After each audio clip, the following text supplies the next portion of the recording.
Duduklah dan berdaulatlah dalam ibadah ini. Setiap kami datang dengan hati yang haus, lapar, terbuka untuk kebenaran, terbuka untuk hadirat-Mu, dan biarlah pembebasan, sembuhan, pengampunan dan anugerah-Mu dinyatakan saat ini juga, dan kami menerimanya. Roh Kudus berkarya, bekerja di tengah-tengah kami, di dalam nama Yesus. Amin. Amin. Shalom, selamat hari Minggu semuanya. Ada sukacita, amin. Saya mau lihat tangan-tangan yang bersukacita, boleh naikkan tangan semuanya. Di nama Tuhan, mari saja pun teman-teman berdiri, berikan salam senyum yang manis buat kiri kanan, katakan mari kita selamat beribadah, selamat menerima berkat lawatan Tuhan terjadi di tempat ini. Puji Tuhan, haleluya, haleluya. Semangat memuji Tuhan. Ya, mari kita bersorak-sorak memuji Tuhan. Haleluya.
bisa dikalahkan, percaya amin. Mari sekali lagi dengan penuh sukacita kita datang di hadapan Tuhan. Firman Tuhan ya dan amin terjadi di tempat ini. Kelepasan, kesembuhan, pemulihan terjadi atas setiap kita. Amin. Haleluya.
Kami tahu, kami percaya Tuhan, kuasa iblis sudah dikalahkan, dan setiap kami di tempat ini menerima kemenangan daripada Engkau.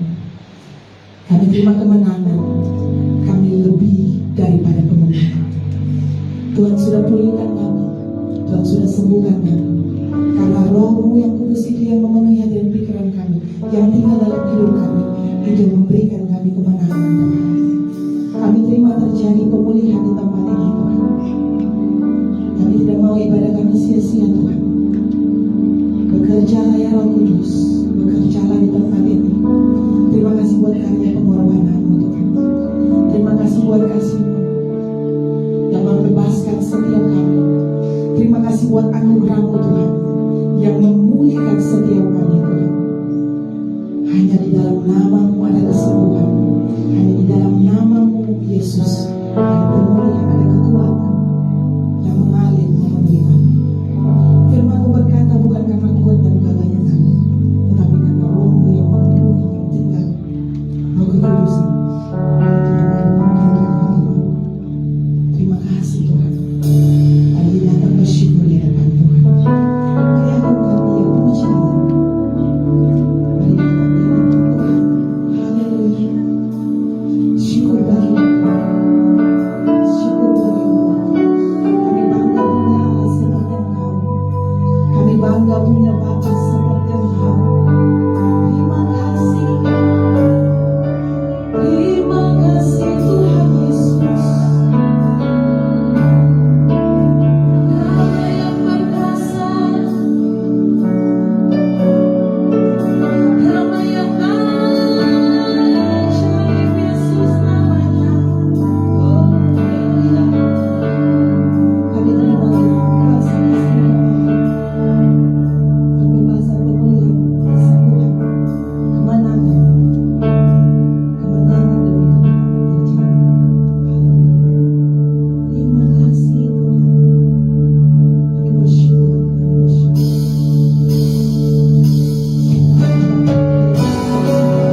Di malam Roh Kudus berkarya atas kami melalui pemberitaan firman. Firman-Mu adalah kebenaran. Firman-Mu adalah kehidupan bagi kami. Kami menghormati di dalam nama Yesus. Berkuasa atas kami sekarang. Amin. Silakan duduk.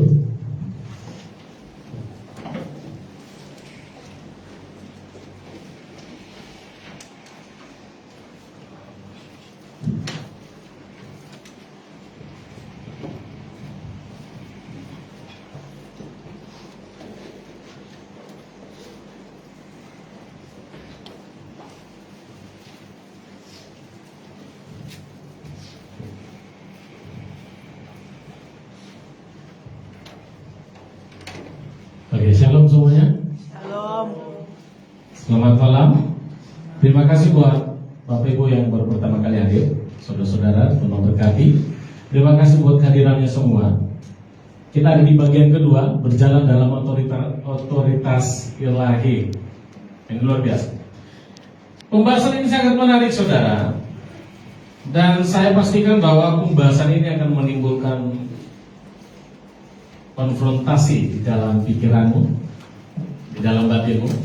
Sebab itu, selama pembahasan ini berjalan, saudara timbul pertanyaan, saudara catat memang. Ya, saya tidak membahas ini terlalu dalam karena membutuhkan waktu yang cukup lama, bisa 2 jam penyampaiannya. Sebab itu, saudara ada pertanyaan, saudara catat, saudara akan kita bahas dari Jumat. Secara detailnya kita akan bahas di pemuridan kita hari Jumat, di doa puasa. Oke? Berjalan dalam otoritas. Setelah kita mengidentifikasikan setiap pintu-pintu yang terbuka, yang membuat kutuk masalah itu masuk ke dalam diri kita, dan kita sudah mengidentifikasikan setiap benteng-benteng yang harus diruntuhkan dalam diri kita, ya. Sekarang kita akan berurusan secara langsung dengan si bapa pendusta, yaitu iblis dan roh jahat. Namun sebelum itu, ya, saudara harus punya iman. Saya memastikan untuk saudara mengerti bahwa setiap kita, setiap orang percaya punya perlindungan di dalam Tuhan. Mari kita lihat perlindungan atas orang yang percaya. Pertama, Kolose pasal 3 ayat 3. Kita baca bersama yuk. Hari tampilan itu Kolose 3 ayat 3, kita baca bersama. 3:1. Sebab kamu telah mati dan hidupmu tersembunyi bersama dengan Kristus. Saya kasih tanda yang kuning biar jelas. Sebab kamu telah mati. Saya dan saudara telah mati. Mati dari apa? Mati dari dosa. Waktu kita sudah ditebus, kita percaya, kita bertobat, dengarkan, kita tersembunyi di dalam Allah. Ini menandakan sebuah perlindungan yang sempurna, kedaulatan dan otoritas Tuhan. Hidup kita tersembunyi di dalam Allah. Tersembunyi dari apa? Kutuk. Tersembunyi dari apa? Segala pekerjaan-pekerjaan dari si jahat yang mencoba melumpuhkan, merusak keluarga kita, merusak anak-anak kita, merusak pernikahan kita, merusak pelayanan. Tersembunyi.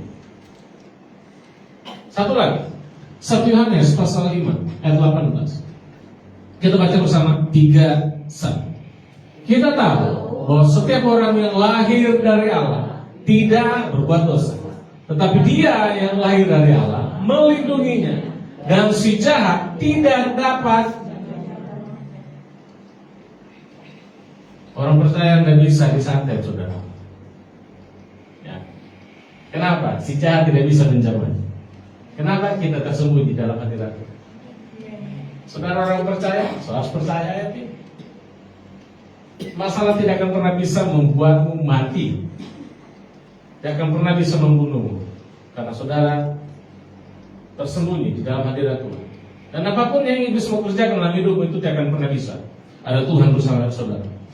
Iblis sama sekali tidak bisa menjamah kita. Dia tidak bisa menjamah anak-anak kita. Dia tidak bisa menjamah keluarga kita. Dia tidak bisa jamah keuangan kita. Dia tidak bisa jamah kesehatan kita.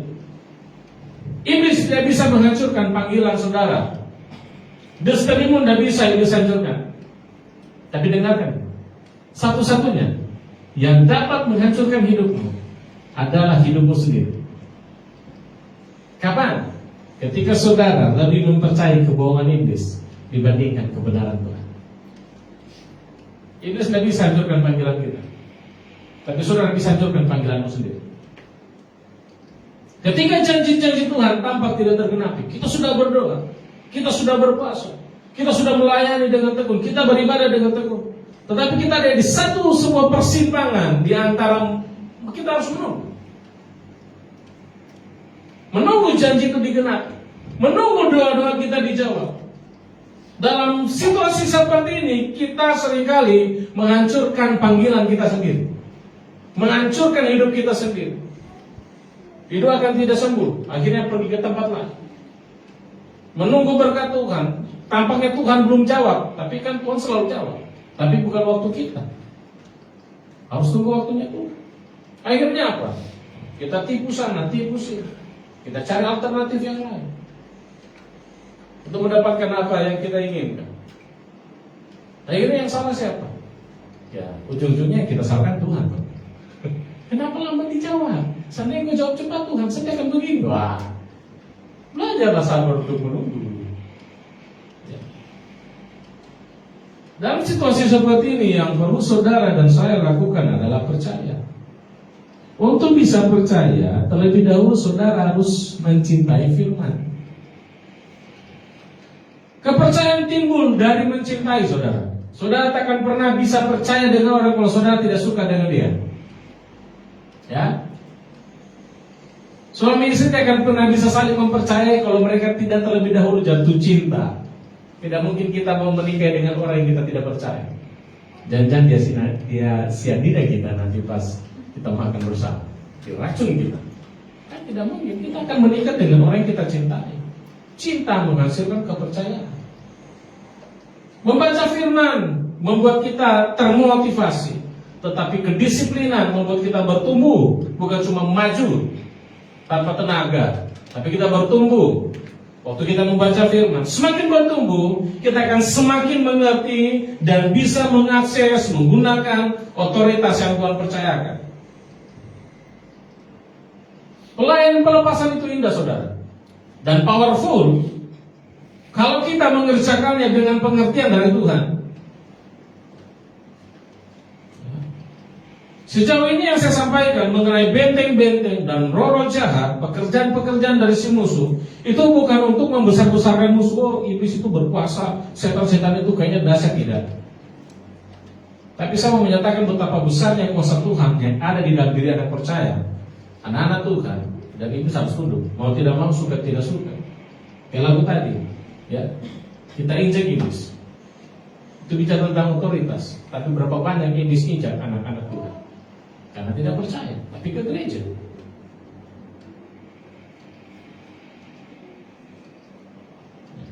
Matius 8 ayat 16. Matius pasal 8 ayat 16. Kita baca bersama Matius pasal 8 ayat 16. Yuk sama-sama 3, 2, 1. Menjelang malam, dibawalah kepada Yesus banyak orang yang kerasukan setan. Dan dengan sepatah kata Yesus mengusir roh-roh itu dan menyembuhkan orang-orang yang dengan sepatah kata. Luar biasa.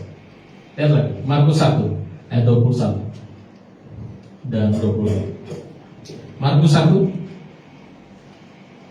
ayat 21 dan 22. Markus 1 ayat 21 dan 22. Kita baca bersama 3, 1. Mereka tiba di Kapernaum. Setelah hari Sabat mulai, Yesus segera masuk ke dalam rumah ibadah dan mengajar. Mereka takjub mendengar pengajarannya, sebab dia mengajar sebagai orang yang berkuasa, tidak seperti Taurat. 23. Pada waktu itu di dalam rumah ibadah itu ada seorang yang ya, di mana orang kerasukan? Di gereja. Jadi jangan pernah berpikir orang yang datang ke gereja tidak bisa dirasuki. Jangan pernah berpikir bahwa orang datang ke gereja itu semua sudah benar. Gereja bukan tempat orang benar. Orang yang berdosa datang untuk dibenarkan dan dipulihkan. Tapi kalau keluar tidak benar-benar, berarti yang salah pada diri orang itu. Jangan salahkan gerejanya, jangan salahkan Tuhan. Alkitab mencatat bahwa Yesus mengajar, Yesus berkhotbah beda daripada ahli-ahli Taurat. Jadi orang ini sudah diberikan predikat ahli Taurat, tetapi Yesus tampil dengan cara yang berbeda. Dia melayani dengan kuasa. Dia tidak melayani supaya orang semua termotivasi, tapi dia melayani menyampaikan kebenaran supaya orang dirubah. Ini yang membedakan. Matius 12, kita lihat perbedaannya dengan pemimpin-pemimpin agama. Matius 12 ayat 27. Kita kembali ke kitab Matius. Matius 12 ayat 27. Ini menarik saudara. Matius 12 ayat 27. Matius 12 ayat 27. Yuk, 3, 2, 1. Jadi, jika aku mengusir setan dengan kuasa Beelzebul, dengan kuasa siapa pengikut-pengikutmu mengusirnya? Sebab itu mereka yang akan menjadi hakimmu. Para pemimpin agama pada waktu itu ternyata mereka juga melakukan yang namanya pengusiran setan. Mereka melakukan pelayanan pelepasan, tetapi tidak punya otoritas. Apa yang terjadi? Nihil. Apa yang terjadi? Tidak ada. Capek. Teriak.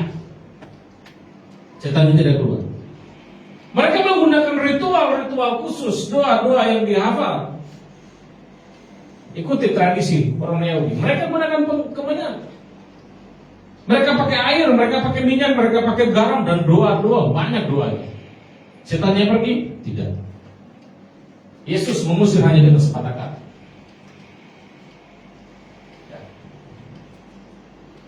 Kisah Rasul 19 ayat 13.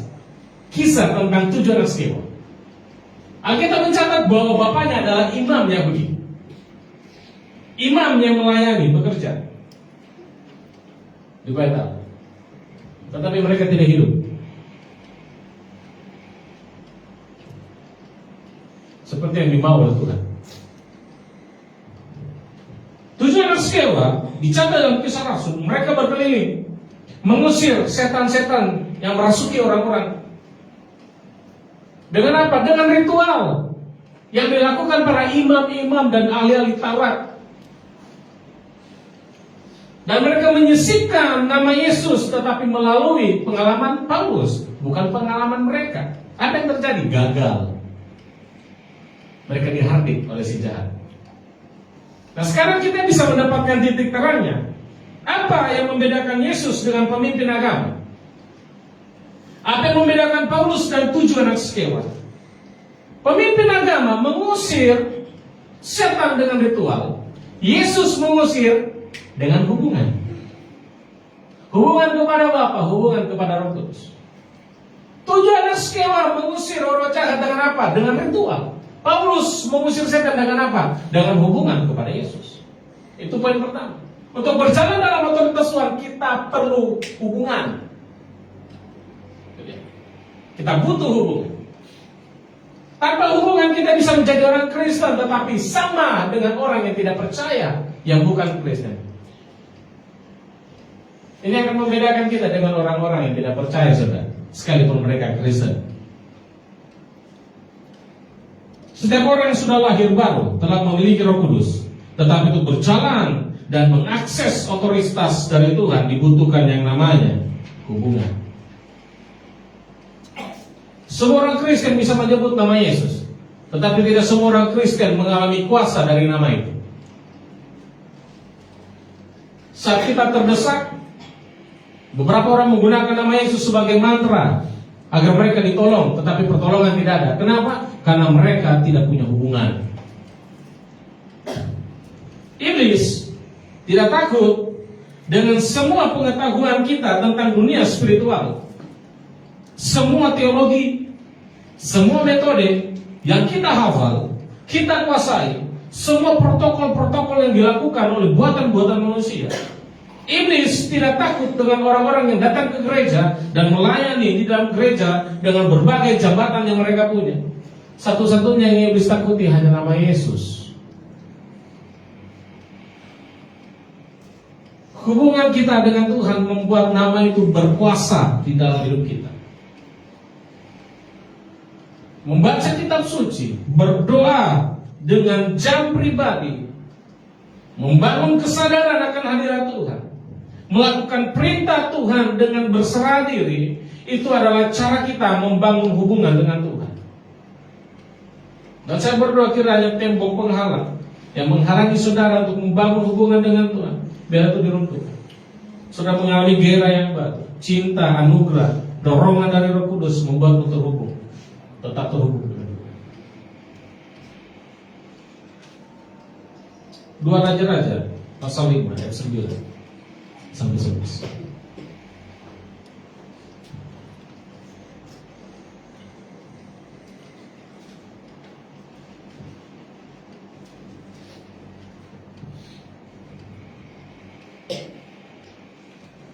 Kalau sudah muncul pertanyaan-pertanyaan dalam pikiranmu, catat. Kita akan bahas nanti hari Jumat ya. Pastikan saudara jangan lupa ya. 2 Raja-Raja pasal 5 ayat 9. 9, 10, dan 11. Saya baca ayat 9, saudara baca ayat 10, dan sama-sama kita ayat 11. Saya akan mulai. Naaman disembuhkan. Kemudian datanglah Naaman dengan kudanya dan keretanya, lalu berhenti di depan pintu rumah Elisa.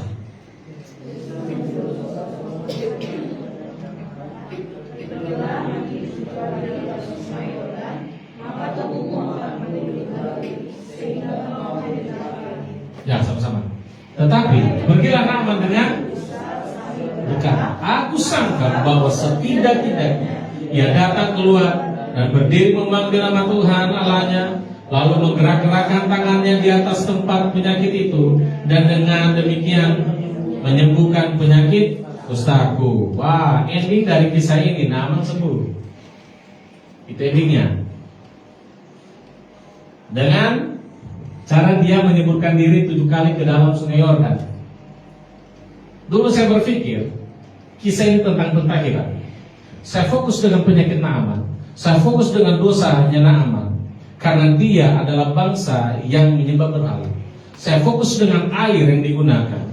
Saya fokus dengan 7 kali Naaman diselamkan turun ke sungai Yordan. Tetapi Roh Kudus, ini saya mengucap syukur, Roh Kudus luar biasa. Ada hal yang saya lewatkan. Roh Kudus memberikan pengertian yang baru tentang cara kerja Roh Kudus yang sederhana. Perhatikan ayat 11. Naaman marah.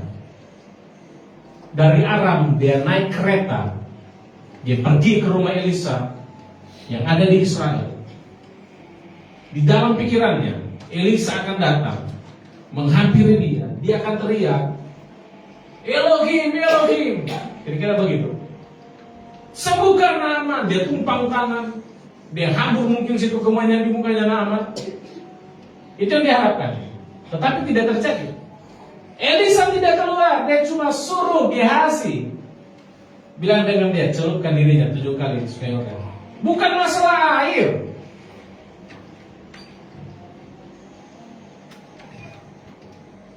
Ini masalah tentang cara yang sederhana Roh Kudus kerjakan untuk menolak semua cara kerja dari si jahat.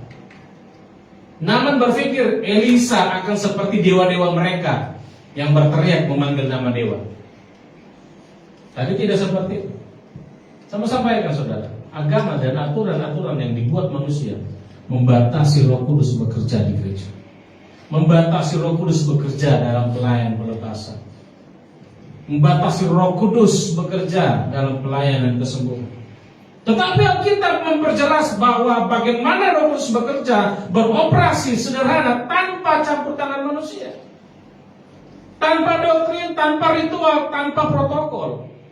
Manusia harus melewati protokol. Kamu harus begini dulu, begini dulu, begini dulu. Roh Kudus bilang dalam nama Yesus keluar.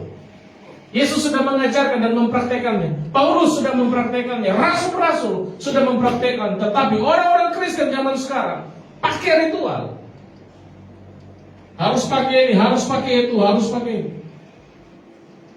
Coba lihat Kisah Rasul 3 ayat 3 sampai 7. Kisah Rasul pasal 3 ayat 3 sampai 7. Kita baca bersama yuk. 3, 2, 1. Ketika orang itu melihat bahwa Petrus dan Yohanes hendak masuk ke bait Allah, ia meminta sedekah. Mereka menatap dia dan Petrus berkata, lihat kepada kami. Lalu orang itu menatap mereka dengan harapan akan mendapat sesuatu dari mereka. Tetapi Petrus berkata, emas dan perak tidak ada padaku, tetapi apa yang kupunyai kuberikan kepadamu. Demi nama Yesus Kristus, orang Nazaret itu, berjalanlah. Cara Roh Kudus sederhana. Yang ditakuti Yesus itu bukan ritual kita pakai minyak, pakai garam. Bukan. Yang ditakuti Yesus hanya nama yang ditakuti setan hanya nama Yesus.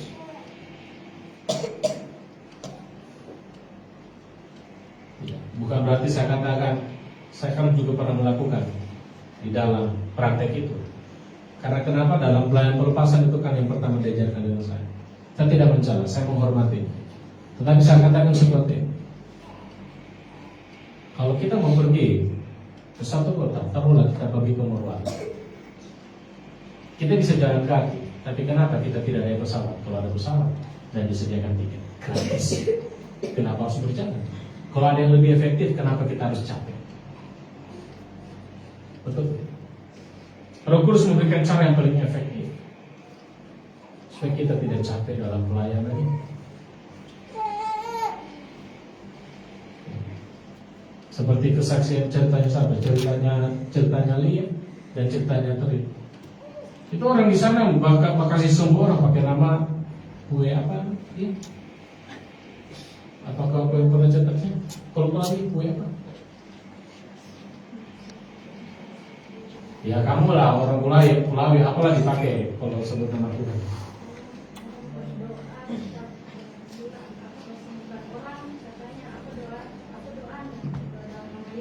Oh, dalam nama Yesus, oke. Dalam nama Yesus. Kalau yang satu lagi, Tri, dia bilang pakai kue apalah bahasanya orang Kulawi. Pakai nama Yesus. Tujuan Askewa pakai nama Yesus. Tapi sebelumnya kan dari ritual. Potong ayam. Harus pakai daun ini, pakai daun itu, tapi disisipkan nama Yesus. Alkitab tidak pernah ajar itu. Alkitab tidak pernah ajar itu. Alkitab hanya mengajar usir setan dengan nama Yesus. Tidak ada ritual yang kaku. Contohnya tujuan Askewa itu kan, mereka kan pakai ritual, dan kemudian mereka sisipkan nama Yesus. Saya sampaikan, semua orang bisa sebut nama Yesus, tapi tidak semua bisa berkuasa kalau mereka tidak punya hubungan dengan Tuhan.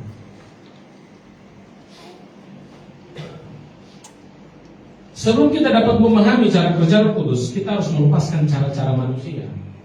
Belajar untuk tidak memegang erat apa yang pernah diajarkan kepada kita, sekalipun pengajaran itu sangat familiar dan banyak sekali orang-orang gunakan dalam pelayanan pelepasan.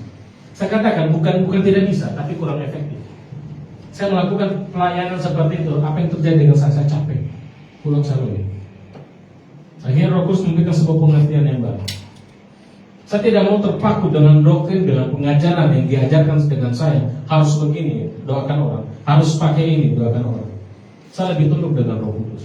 Makanya saya sampaikan, saudara dapat konfrontasi dari pengajaran saya ini, saudara catat, dan kita akan bahas secara dalam.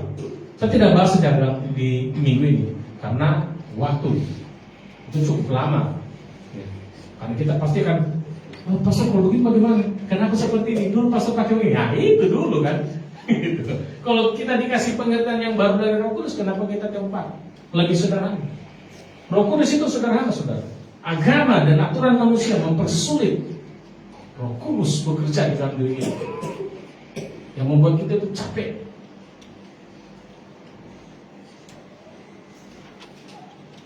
Ya, satu-satunya nama yang harus kita ketahui dan kita pelajari hanya nama Yesus. Bangun hubungan dengan Dia, otoritasnya bekerja. Ketika kita menghardik kuasa iblis, hardikan itu berasal dari tapak Kristus, bukan dari kita. Makanya kita harus punya hubungan dengan Yesus. Ketika kita menghadapi roh-roh jahat dalam pelayanan pelepasan, pelayanan kesembuhan, doling dan lain sebagainya, Yesus yang berhadapan dengan roh jahat, bukan kita. Tapi Dia pakai tubuh kita supaya kuasanya bisa dinyatakan. Jadi waktu saya berdoa pakai menggunakan minyak urapan tidak berkuasa. Yang berkuasa nama Yesus, yang saya pakai di dalam hubunganku. Orang bisa pakai, semua orang bisa pakai minyak urapan, tapi kalau mereka tidak punya hubungan dengan Tuhan, itu cuma jadi minyak zaitun biasa. Apalagi kalau dia pakai minyak goreng, hamburkan garam dan ikan sedikit di situ. Ya. Kalau saudara baca Paulus, sapu tangannya, bayangannya, Yesus menggunakan air ludah dan tanah. Ini bukan masalah media. Ini bicara tentang hubungan. Kita mau pakai apapun kalau kita punya hubungan bisa. Tapi dengar, kalau kita menggunakan dengan cara yang salah, pelayan berpasangan akan sama seperti pelayanan dukun yang harus pakai ritual, harus kaku seperti ini. Bukan seperti itu cara kerja Roh Kudus. Dia sederhana. Kita masuk ke poin yang kedua. Menyelaraskan diri dengan otoritas. Jika saudara dan saya ingin berjalan dalam otoritas Tuhan, kita harus menyelaraskan diri kita dengan kehendaknya. Dalam arti, kalau kita menginginkan berjalan dalam otoritas ilahinya, kita harus punya gaya hidup yang saleh. Hubungan kita dengan Tuhan menghasilkan hidup yang saleh. Tidak mungkin saudara. Orang yang punya hubungan dengan Tuhan, dia punya hidup kapuraca. Tidak mungkin saudara. Justru karena kapuraca itulah, karena dia tidak punya hubungan dengan Tuhan. Dosa dan kompromi membuat kita keluar dari keselarasan dengan otoritas Tuhan. Ini alasan mengapa roh jahat terkadang menolak untuk diusir keluar dari seseorang, bahkan diam. Dosa dan kompromi membuat roh jahat tidak mau tunduk dengan nama Yesus yang kita pakai. Roh jahat tidak pernah menentang Roh Kudus. Roh jahat tidak pernah menentang otoritas Yesus. Tetapi Roh Kudus menentang orang yang menggunakan nama itu tanpa hubungan. Itu saya menjadi PR selama saya ada di dalam pelayanan ini. Kok tidak bisa diusir? Dulu saya bingung, akhirnya saya mengerti. Saya butuh diselamatkan setiap hari. Karena biar bagaimanapun saudara, setiap kita akan ketemu dengan orang-orang yang terikat, dan kita ada di situ. Kita mau larikan kan tidak mungkin. Apa yang terjadi? Kita menyesal serandanya. Saya bisa layani dia. Seandainya saya tidak berbuat seperti ini, pasti bisa seperti ini. Ya itu kan cuma seandainya. Ketika hidup kita selaras dengan firman, iblis dan roh jahat harus tunduk hanya dengan sepatah kata. Semakin kita selaras dengan firman, semakin mudah otoritasnya kita akses. Semakin kita selaras dengan firman, semakin kuat pengurapan yang mengalir di dalam diri kita. Selain dosa yang membuat kita tidak selaras dengan otoritas Tuhan, tidak percaya. Kita tidak percaya. Roh Kudus sudah diberikan kepada kita waktu kita mengalami kelahiran baru. Kita sudah dimeteraikan dengan Roh Kudus. Efesus pasal 1 ayat 13 dan 14. Tapi kita tidak yakin, kita tidak percaya. Coba lihat Matius pasal 17.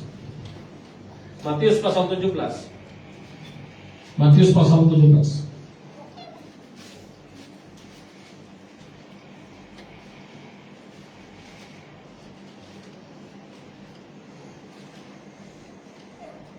Yesus menyembuhkan seorang anak muda yang sakit air.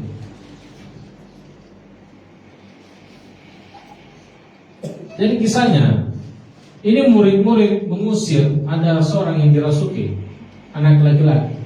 Dia dibanting, dikasih masuk ke dalam api, dia dimasukkan ke dalam air, anak itu sampai muntah-muntah, Pada waktu itu orang tuanya belum ketemu dengan Yesus, dia coba ketemu dengan 12 murid.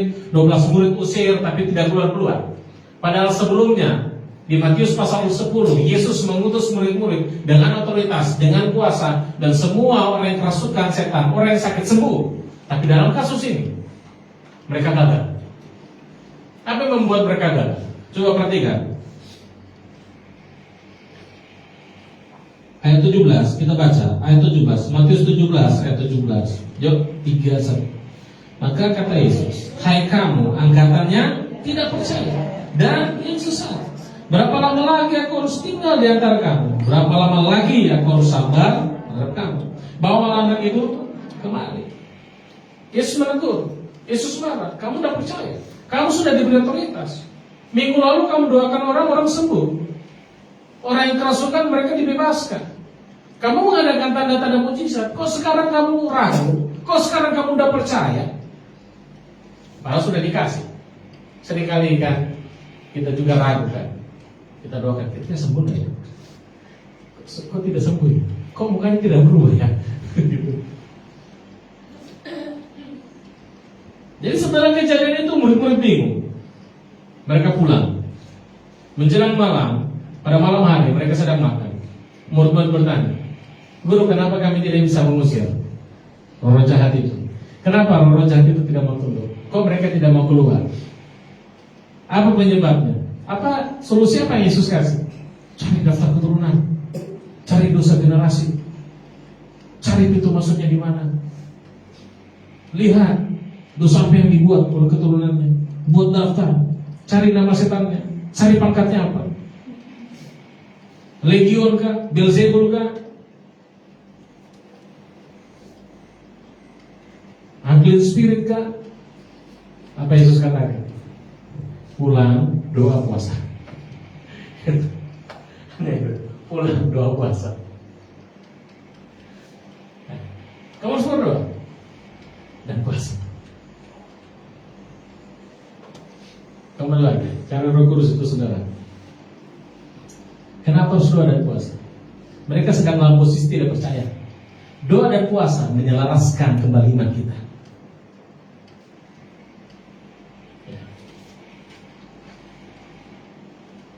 Roh jahat harus patuh dengan perintah dari orang Kristen yang sudah lahir baru. Titik, tanpa argumen. Saya suka lihat itu Pastor Elisa itu yang saya bagikan di grup itu. Kadang roh jahat itu melawan. Sempatnya ditendang, ada keperlawanan. Elisa diam, dia mundur dan dia menghadap dalam nama Yesus keluar. Udah, diam. Seringkali kita bertemu dengan roh jahat yang keras kepala. Semua keras kepala, tapi ada yang lebih keras kepala lagi. Di situ dibutuhkan iman dan saudara jangan bimbang dalam pelayanan ini. Terus bagaimana kalau kita sudah punya iman, kita tidak kompromi, kita tidak bikin dosa, kita sudah menyelaraskan diri, terus roh jahat tidak mau keluar? Saudara datang hari Jumat, saya bahas itu. Saya akan bahas di sini.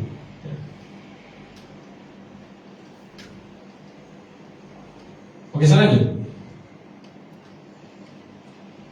Saya ingatkan kembali, dosa dan ketidakpercayaan itu memutuskan aliran otoritas Tuhan dalam hidup kita. Kesuksesan kita dalam menghadapi pelayanan, pelepasan, kesembuhan, dan pelayanan lainnya sangat bergantung pada gaya hidup kita yang kita jalani sebelum pertempuran terjadi. Makanya tadi saya katakan hidup saleh, menyelaraskan diri dengan otoritas, itu hidup saleh. Saya dan saudara tidak bisa menebus dengan ritual dan doa-doa khusus dalam pelayanan ini. Saya beri contoh seperti ini.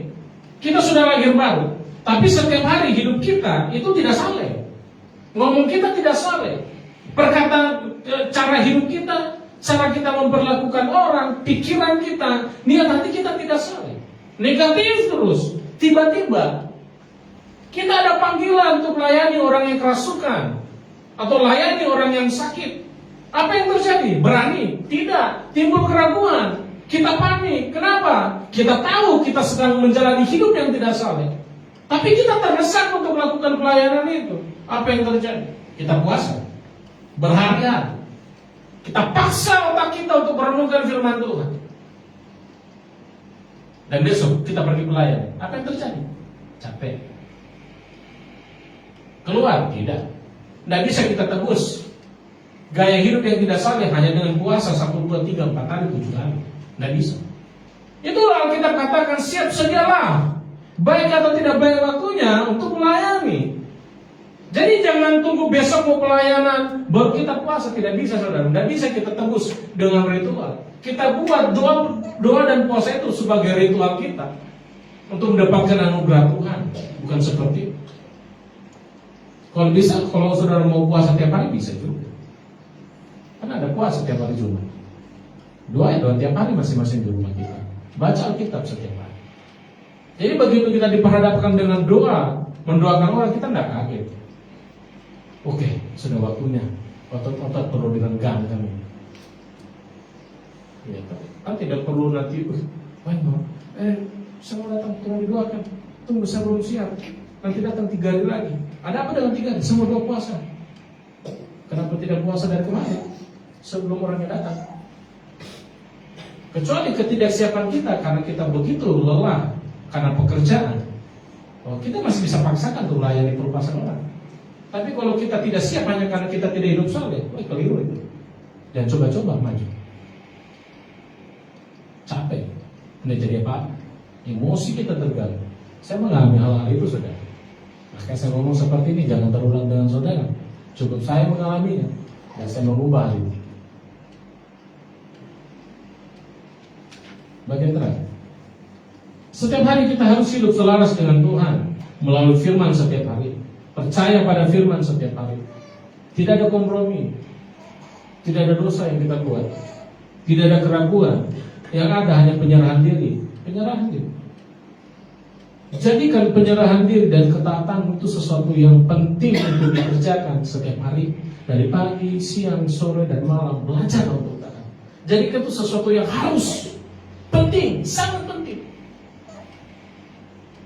Saya sampaikan setiap kita, keluarga kita, beberapa kan bukan beberapa kita, tapi semua kita, keluarga kita yang beberapa maksud saya, masih percaya dengan tahayul, masih terikat dengan animisme, okultisme. Saudara dipanggil Tuhan, dipilih Tuhan untuk mengakses otoritas itu, untuk menyatakan kedaulatan Tuhan di dalam keluargamu, bahwa hanya nama Yesus yang bisa bebaskan mereka.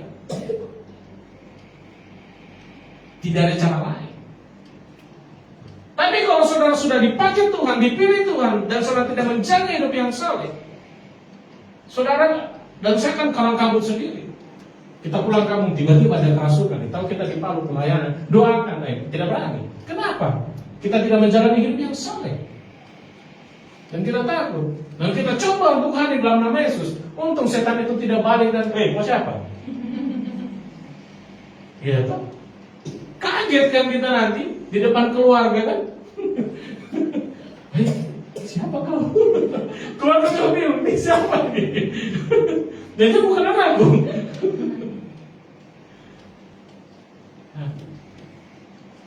Seperti itulah cara kita berjalan dalam otoritas. Betapa besar kuasanya, dan Tuhan memakai saya dan saudara. Dia sudah memilih kita sejak dunia dijadikan. Ya. Ada otoritas Tuhan di dalam hidup. Belajar berserah dengan Tuhan. Setiap kita, orang-orang percaya, kita dilindungi oleh hadirat Tuhan. Kita tersembunyi, dan tidak ada satupun pekerja setan yang bisa menjaga kita. Amin. Tuhan baik, Tuhan berkuasa atas hidup kita. Mari berdiri.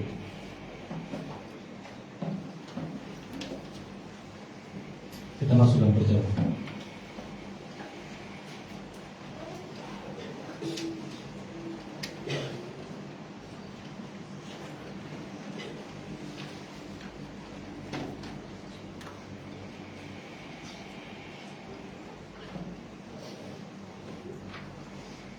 Silakan tidak layani perjalanan. Kita ada pujian, oh mulianya hadirat. Mari Mari kita menyelaraskan diri kita di hadapan Tuhan. Pikiran kita, perasaan kita, memori kita, kehendak kita, imajinasi, biar selaras.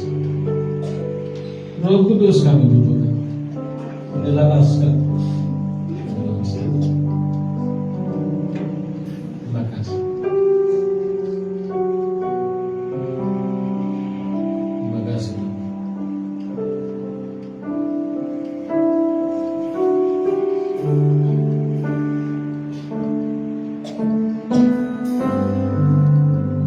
Oh mulia, oh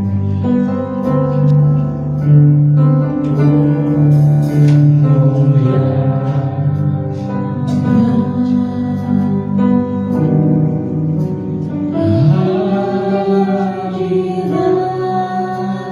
Di dalam hadiratmu kami selaraskan diri kami, kami baikmu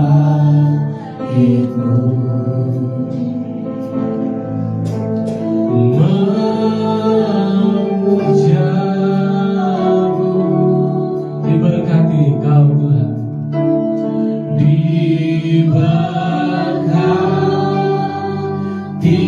kau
nama di atas segala nama, Yesus Kristus. Dengan namamu setiap benteng-benteng diruntuhkan. Dengan nama Yesus setiap ikatan-ikatan diputuskan. Dengan nama Yesus setiap keletihan, setiap beban dihancurkan, disingkirkan dalam nama Yesus. Dengan nama Yesus setiap keraguan disingkirkan. Setiap apapun yang mencoba untuk melemahkanmu disingkirkan oleh nama Yesus, oleh hadiratnya yang berkuasa. Setiap penyakit disingkirkan dalam nama Yesus. Setiap ikatan kecanduan disingkirkan dalam nama Yesus. Setiap hal-hal negatif di dalam pikiran disingkirkan dalam nama Yesus. Nama Yesus berkuasa dan benar-benar berkuasa terjadi dalam hidup kami, setiap kami di tempat ini, setiap saudara yang ada di rumah, di dalam nama Yesus. Kuasanya membebaskan, memulihkan dalam nama Yesus, dalam nama Yesus.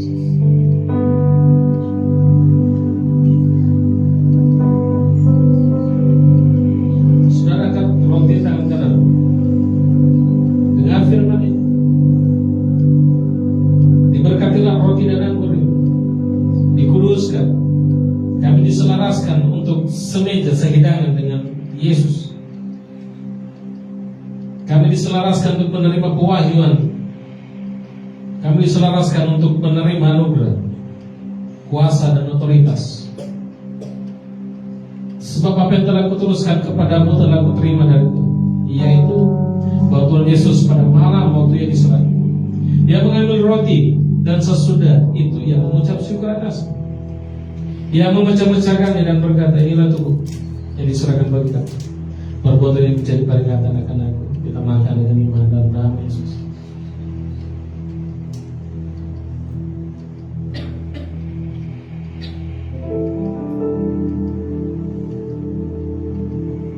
Mari angkat cawan anggur di tangan kanan saudara. Demikian juga yang mengambil cawan sesudah makan.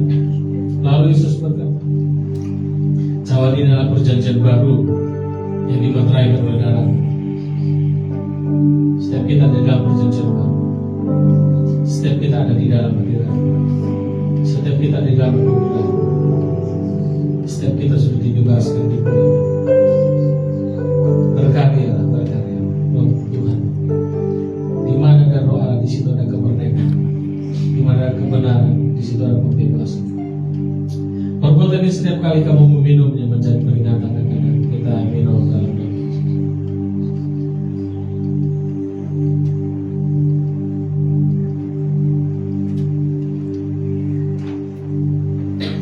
Tuhan terima kasih. Tuhan terima kasih. Yesus berkuasa, berkuasa, berkuasa. Nama Yesus berkuasa. Kutuk diganti jadi berkat. Amin. Setiap keletihan diganti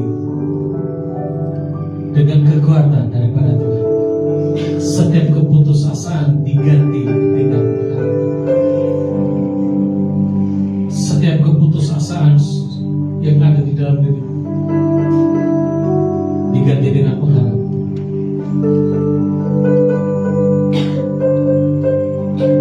Setiap roh putus asa harus pergi dari pikiran. Setiap roh putus asa harus pergi dari batin. Di dalam nama Yesus. Setiap roh penyakit harus pergi dari dalam tubuh. Di dalam nama Yesus. Di dalam nama Yesus. Dan engkau diselaraskan dan pengurapan itu mengalir tanpa henti, tanpa ada sebuah hambatan, tanpa keraguan, tanpa kebimbangan. Kau mengaksesnya secara penuh otoritas itu. Karena saudara ditetapkan untuk membawa kebangunan rohani atas keluarga, membawa kebangunan rohani di tempat kerja, membawa kebangunan rohani dimanapun saudara berada, untuk menyatakan kedaulatan dan kuasa Yesus atas hidupmu, atas keluargamu, atas saudaramu, atas orang tua, atas pasangan. Tidak lagi dosa, tidak lagi kompromi, dibuang dan dimatikan, dan biarlah saudara kembali diselaraskan oleh kekuatan dari Roh Kudus. Terima kasih, terima kasih, terima kasih, terima kasih, terima kasih.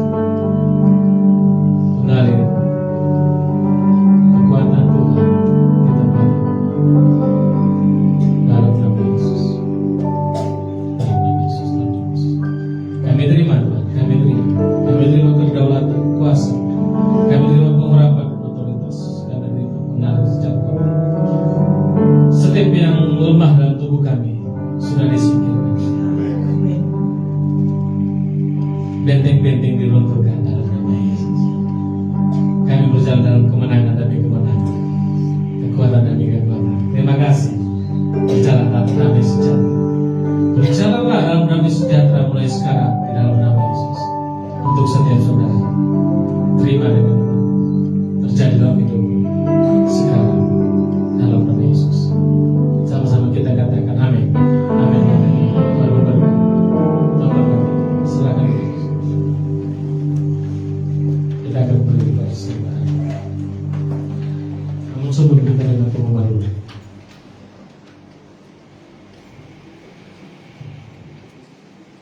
Ya, shalom teman-teman. Oke, pengumuman untuk seminggu ke depan. Senin dan Selasa kita tidak ada kegiatan. Hari Rabu kita ada komsel di rumah keluarga Pak Adi dan Ibu Yanti jam 7.30 malam. Dan yang melayani nanti Pastor Hendrik.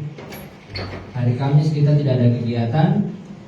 Jumat kita ada doa puasa di tempat ini dan pengajaran jam 7 malam. Sabtu kita ada latihan pelayan altar jam 7 di tempat ini sampai selesai. Dan hari Minggu pagi jam 9 kita ada Karis Kids sekolah minggu tempat ini juga. Dan sorenya kita akan bertemu lagi di tempat ini untuk sama-sama memuji dan menyembah Tuhan. Terima kasih, sekian informasinya. Shalom. Shalom. Hari bersama.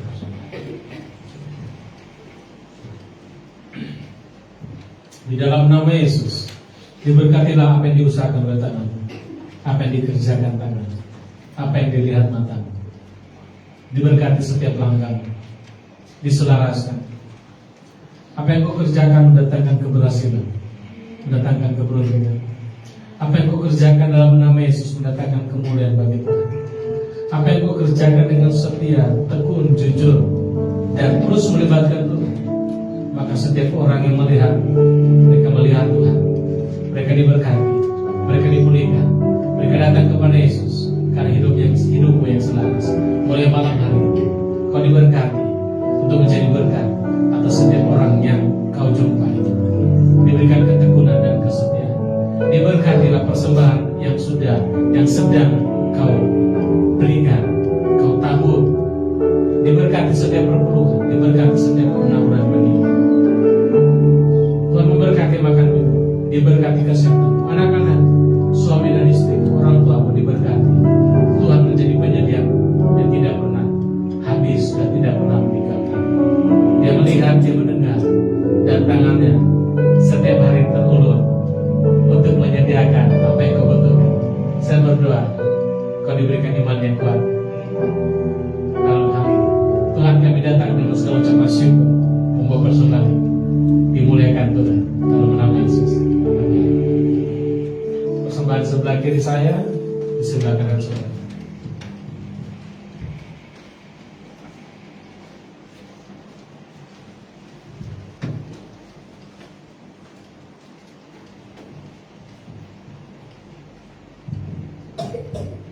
Kita berikan persembahan syukur.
kita akan mengakhiri ibadah kita. Mari kita muliakan Tuhan sekali lagi. Dia Allah yang ajaib, dia Allah yang mulia.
Kau ditentukan untuk mengalami pembebasan. Kau ditentukan untuk berjalan dalam damai sejahtera. Engkau telah ditentukan untuk membawa anugerah, berjalan dalam anugerah, dan orang-orang mengalami anugerah Tuhan melalui hidup. Kau ditentukan berjalan dalam sukacita. Kau ditentukan untuk hidup bahagia. Tidak lagi ketakutan dan kecemasan. Dan benar-benar apa yang ditentukan Tuhan dalam hidup itu bisa digenapi, tergenapi, itu terjadi. Apa yang sudah Tuhan tentukan, apa yang menjadi hakmu dalam kerajaan Allah, itu terjadi dalam hidupmu, terjadi buat keluarga, terjadi buat anak-anak dan saudara. Kau ditentukan untuk membawa kebangunan rohani, dan biarlah api terbakar sekarang, dan biarlah roh doa, roh kesembuhan mengalir, memenuhimu pengurapan dan otoritas. Ketika kau meletakkan tangan atas orang sakit, mereka sembuh. Kau meletakkan tangan atas orang yang terikat, orang itu dibebaskan. Kau berbicara tentang kebenaran Injil kasih karunia, orang-orang yang duduk dalam kegelapan, mereka mengalami terang dari kasih karunia, dan tidak ada satupun bahaya yang bisa menghampiri, karena Tuhan yang memegang kendali hidup. Tuhan memberkati engkau dan melindungi engkau. Tuhan menyinari engkau dengan wajah-Nya dan memberikan engkau kasih karunia. Tuhan menghadapkan wajah-Nya kepadamu dan memberikan damai sejahtera